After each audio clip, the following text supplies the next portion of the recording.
दोस्तों, दुबई वो शहर है जिसका नाम सुनते ही हम सभी के दिमाग में आती है बेशुमार दौलत, बुर्ज खलीफा और बुर्ज अल अरब जैसे बड़ी बड़ी इमारतें, शेखों की अय्याशी और लग्जरी लाइफ। और हो भी क्यों ना दोस्तों, यहाँ की पुलिस भी बुगाटी और लैम्बोर्गिनी में आती है। ये शहर इतना अमीर है कि यहाँ के कई लोगों ने पेट्स के नाम पर पूरा का पूरा जंगल अपने घर में बनाया हुआ है। लेकिन दोस्तों, इस शहर की लाइफ इतनी भी हंसी नहीं है। जी हाँ, इस शहर के पीछे का काला सच भी है।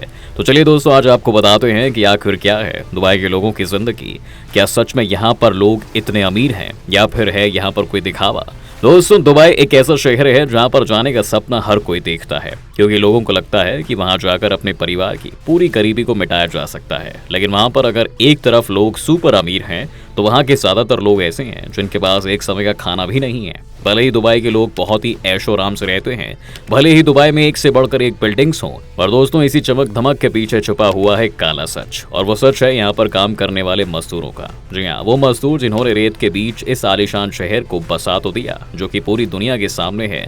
लेकिन इस शहर के लोगों ने उन मजदूरों की क्या हालत की है, वो भी हमें पता होनी चाहिए। ये एक ऐसा शहर है दोस्तों जहाँ पर पूरी दुनिया से लोग पैसा कमाने के लिए आते हैं, लेकिन आखिर में वहां जाकर फंस जाते हैं। यहाँ पर काम कर रहे मजदूरों की जिंदगी एक गुलाम की जिंदगी होती है।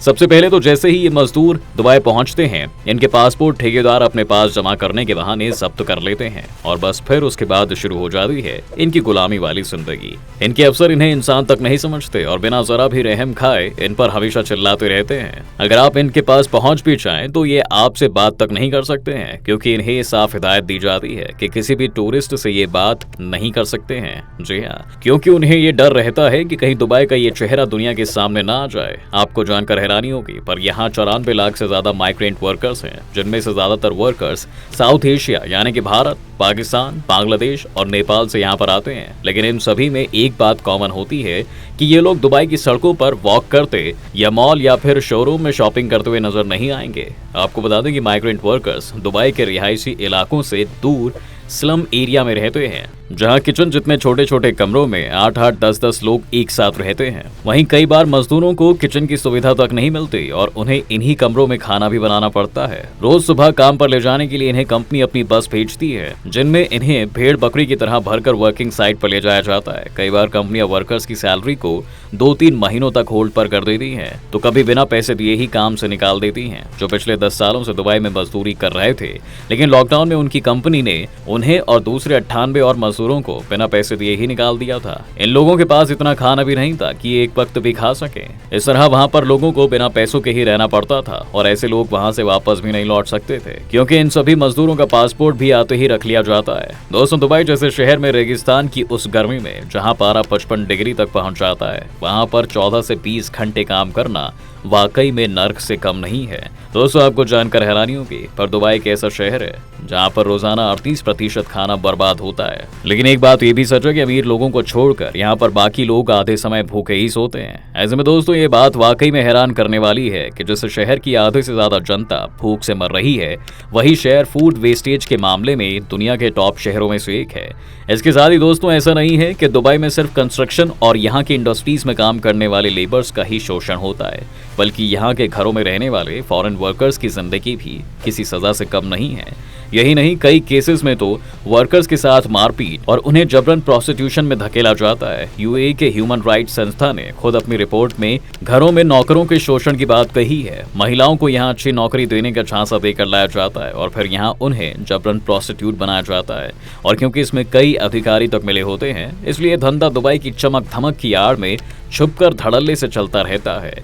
दोस्तों, दुबई एक ऐसा शहर है जहां का बुर्ज खलीफा पूरी दुनिया के लिए एक अजूबा है, और इसे देखने के लिए दुनिया दूर दूर से आती है। लेकिन क्या आपने कभी सोचा है कि आखिर ये कैसे बना होगा और इसको बनाने में मजदूरों को कितनी मुसीबतों का सामना करना पड़ा होगा? तो आपको बता दें कि इस बिल्डिंग को बनाने में 12,000 मजदूर लगे थे। जी हाँ, जिन्हें यहाँ पर 50 डिग्री टेम्परेचर में हीट स्ट्रोक के बीच काम करने के लिए 200 यूरो यानी कि 16,000 रुपए से कम की मंथली सैलरी मिलती थी। हीट स्ट्रोक से कई बार मजदूर काम करते करते बेहोश हो जाते थे, तो कई महीनों तक बिस्तर से उठ नहीं पाते थे। आपको जानकर हैरानी होगी, पर बिल्डिंग्स को तैयार करते हुए ऊंचाई से गिरने से कई मजदूरों की जान भी चली गई थी। लेकिन बुर्ज खलीफा की चकाचौंध को बनाए रखने के लिए वहां की सरकार और मीडिया ने उन आंकड़ों को दबा दिया था, और जो वर्कर्स बुर्ज खलीफा के कंस्ट्रक्शन में बच गए थे, जिंदगी भर की प्रॉब्लम उनके साथ जुड़ गई थी।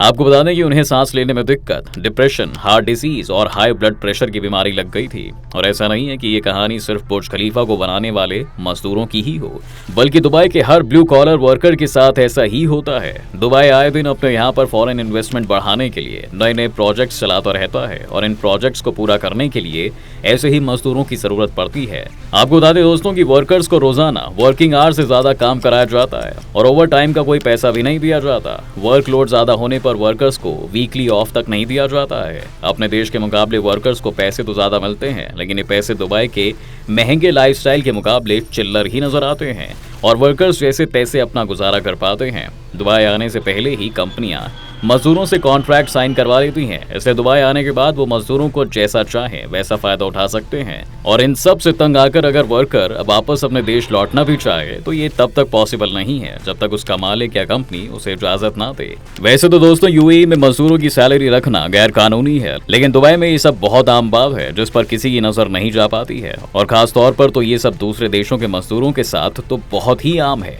दूसरे शहरों से लोग दुबई जाते तो इसलिए हैं ताकि अपने परिवार की गरीबी को दूर कर सके, लेकिन वहां पर उनको जाकर इतनी मुसीबतों का सामना करना पड़ता है कि कुछ लोग तो वापस आने की बजाय वहीं सुसाइड भी कर लेते हैं, क्योंकि ये migrant workers private sponsorship system के जरिए यहाँ पर लाए जाते हैं। जी हाँ, तो यहाँ का सिस्टम भी इनसे पल्ले झाड़ लेता है। ब्लू कॉलर वर्कर्स के दम पर यहाँ की कंस्ट्रक्शन कंपनीज इन गगनचुंबी इमारतों को कुछ ही महीनों में खड़ा कर देती है। लेकिन आपको जानकर हैरानी होगी, जो लोग इन्हें बनाते हैं यानी कि इन वर्कर्स को ही इन बिल्डिंग्स में घुसने की परमिशन नहीं होती है।